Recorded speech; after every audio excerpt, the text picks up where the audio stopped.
टालठोक के सवाल ये कि जनता की परेशानियों पर क्या विपक्ष नमक छिड़क रहा है। हमारे साथ कांग्रेस से मीम अफजल हैं, सुधांशु त्रिवेदी बीजेपी से हैं, गौरव भाटिया समाजवादी पार्टी से हैं और हमारे साथ अर्थशास्त्री मेहमान भी हैं जो हमें बता रही हैं दर्शकों को, वृंदा जी, कि आखिर इससे क्या फ़र्क आ जाएगा अर्थव्यवस्था में और देश के तौर तरीके में। मीम अफजल साहब, आप सब कह रहे हैं कि हम सरकार के साथ हैं, सेना कहती है सर्जिकल स्ट्राइक किया, विपक्षी पार्टियां कहते हैं सबूत दिखाओ, हालांकि हम सरकार के साथ हैं, हम देश के साथ हैं। आतंकवादी जेल से भाग जाते हैं, इससे पहले कि राजनीति हो पाए उनका एनकाउंटर हो जाता है। सब कहते हैं अच्छा हुआ आतंकवादी मार दिए गए, लेकिन सबूत दिखाओ कि एनकाउंटर जायज़ था या फेक एनकाउंटर कर दिया। सरकार कहती है कि डिमोनेटाइजेशन करते हैं, काले धन को रोकने के लिए इस वक्त यही रास्ता दिख रहा है। आप कहते हैं कि हम आपके साथ हैं, लेकिन उसके बाद महागठबंधन भी बना लेते हैं, राष्ट्रपति के पास शिकायत लेने के लिए जाने को मोर्चा भी निकल जाता है। ये कैसा हमारे साथ है?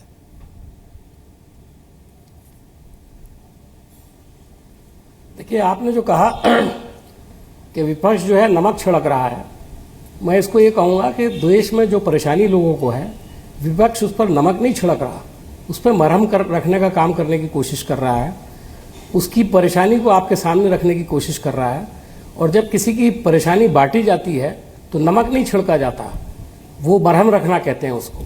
इसलिए मैं ये नहीं मानता हूँ कि वो हम नमक छिड़क रहे हैं, हम उस पर मरहम रखने की कोशिश कर रहे हैं। दूसरी बात, सवाल उठाना इस देश के अंदर डेमोक्रेसी में हर अपोजिशन पार्टी का हक है। अपोजिशन का ही हक नहीं है, बल्कि आम लोगों का भी हक है।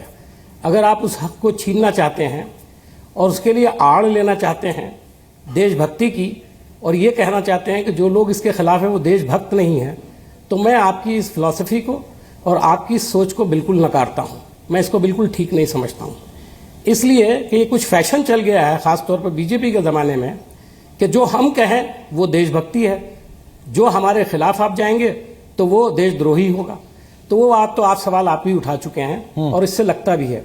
आपने कई वाक़यात पीछे इस पर बहुत बहस हो चुकी है, चूँकि चाहे आतंकवादी भी हो आप उसका एनकाउंटर नहीं कर सकते, झूठा एनकाउंटर तो बिल्कुल भी नहीं कर सकते। आपको तो कोशिश करना चाहिए था कि जिंदा पकड़ लिए जाते, तो आपको बहुत सारी चीज़ों का पता लगता, देश को भी पता लगता। दूसरी एक बात की तरफ मैं इशारा और करना चाहता हूँ। जब भी अभी सुधांशु भाई भी कह रहे थे कि सबसे बड़ी नकेल आतंकवाद पर लगी है इस पर, चूँकि आतंकवाद में ब्लैक मनी इस्तेमाल होता है, ये बात बिल्कुल सही है।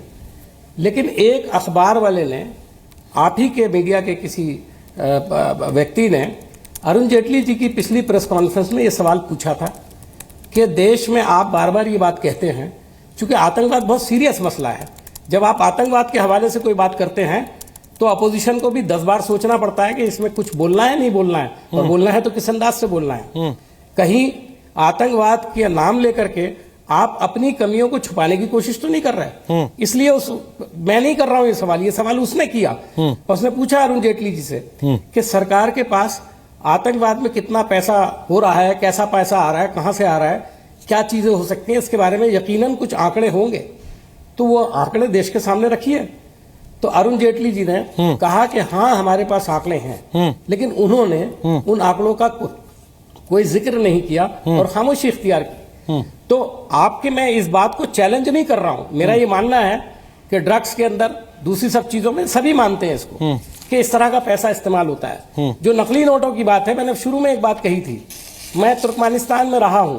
तुर्कमेनिस्तान में उन्होंने करेंसी को डिनोमिनेशन किया था और उन्होंने कह दिया था कि हम ये करेंसी दूसरी ला रहे हैं और इसको आप 1 महीना या 2 महीना टाइम दे दिया कि आप इसको वापस कर दीजिए। जितना जाली नोट था, जितना 2 नंबर का पैसा था, जो अनअकाउंटेड मनी थी, वो सरकार के खजाने में नहीं आई, और जो लोग ठीक समझते थे वो उन्होंने जमा किया और उनको नोट दूसरे दे दिए गए। ठीक है, ये जो आपने एक रात के अंदर कह दिया कि आज से ये नोट बेकार हो गया, ठीक है, और अरुण जेटली जी भी कहते हैं कि हम इसको इसलिए किया कि लोगों को हम मौका नहीं देना चाहते थे।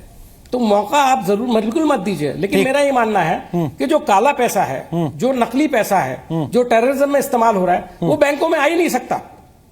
सर बैंकों में आ नहीं सकता, आम आदमी को यह असुविधा नहीं होती। सर वो बैंकों में मैं नहीं आ कोई सकता। अर्थशास्त्र नहीं हूं सर, वो लेकिन मेरा बैंकों में मोटा नहीं आ सा एक सकता। जहन है, वो मैंने आपके सामने रखा है। बैंकों में नहीं आ सकता, बिल्कुल आपकी बात ठीक है, लेकिन उनके भी तो काम का नहीं रहेगा। उनसे कोई लेके पत्थर फेंकने भी तो नहीं जाएगा, वो 500 का नोट और 1000 का नोट। इस बात को आप समझने से क्यों इनकार करते हैं?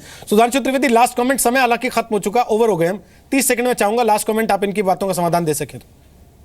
देखिए, बिंदुवार तो इतने कम समय में संभव नहीं है, पर एक बात सिर्फ कहना चाहूंगा, सारी समस्या इसलिए आ रही है कि एक दौर में कांग्रेस कहती थी कि सरकार चलाना हमें ही आता है, क्योंकि लंबे समय तक हम शासन में रहे।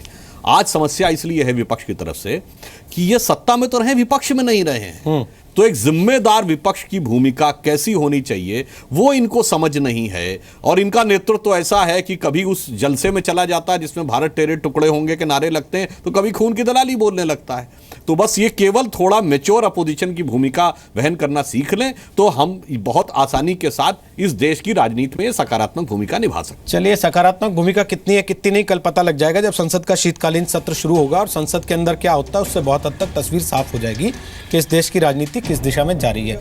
मैं माफी चाहता हूं वृंदा जी, आपसे कमेंट जरूर लेना चाहता था लेकिन समय से ओवर हो गए, इसलिए ले नहीं पा रहा हूं। और गौरव भाटिया, निश्चित तौर पर अगली बार जब इस मामले पर चर्चा होगी तो ये भी चर्चा जरूर होगी कि आपने जो आज दावा किया कि केस दर्ज नहीं हुआ था, वो किन परिस्थितियों में, किन किन दबावों में, कैसे कैसे सरकारों की फ्लिप फ्लॉप्स में लटकता रहा या लटकाया जाता रहा, उस पर भी बात होनी चाहिए।